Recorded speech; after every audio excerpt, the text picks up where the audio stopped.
Hi, I'm Frankie Mazzapica. I hope you enjoy the video that you're about to see. It's our desire that at the conclusion of this video, you will have a heightened expectation of the plan of God for your life. Ephesians chapter 6, verse 12, we are not fighting against flesh and blood. We are fighting against evil rulers and authorities in this unseen world, and they can walk through walls. Against mighty powers in this dark world, against evil spirits in heavenly places. We are fighting against spirits. We've got to get that in our head.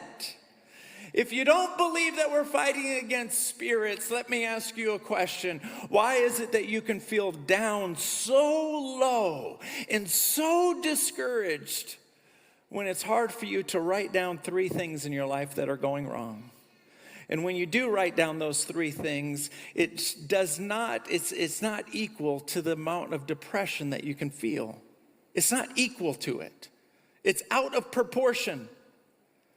These are spirits that antagonize us, that cause us to worry, that cause us to chase and build this fortified city as we imagine that it will keep us safe. And the reality is that there's another wall. It's not a fortified wall made of cash. It is literally a wall of angelic beings that stand around you and around your home. When we get to heaven, we're going to look back at ourselves and think to ourselves, oh my goodness, I was so worried. And I worked so hard and I made so many exchanges and so many sacrifices to try to build this wall that I imagined was too high to scale. And all along there was a circle of angels around me. In 2 Kings chapter 6, Elisha was a man of God and he was completely calm and relaxed even though he was under a tremendous attack. An entire army was coming at him. His servant did not put any stock or value in this wall of angels because he couldn't see it and he couldn't touch it. And that's the thing. You and I are addicted to feelings. We are addicted to feelings. And faith does not include feelings. Faith is being sure of what you hope for. I'm hoping God's going to come through. That's faith. Certain of what you cannot see. I can't see it, but I'm certain of it. And so Elisha looks at his servant who's in a complete panic and says, God, would you open up his eyes so that he can see the wall that's around us?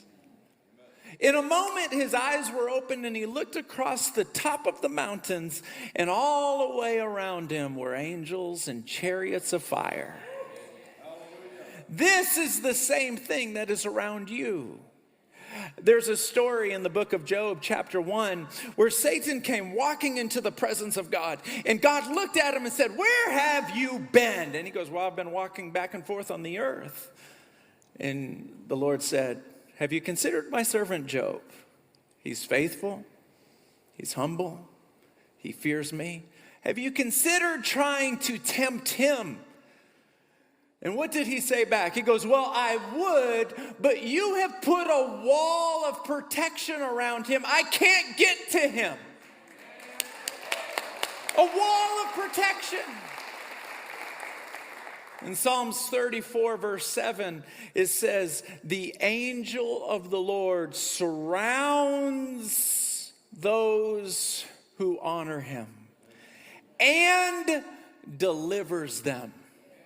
Delivers them. He doesn't just stand there and watch. He says, okay, you're in trouble. I'm going to have to take you out of this. I'm going to have to lead you out of this. And what you think is an instinct decision, an obvious decision, is the Lord leading you in that direction.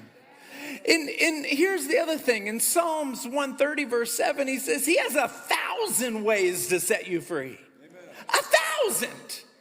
So he has an angel around you who has 1,000 different options. This is the other protective wall.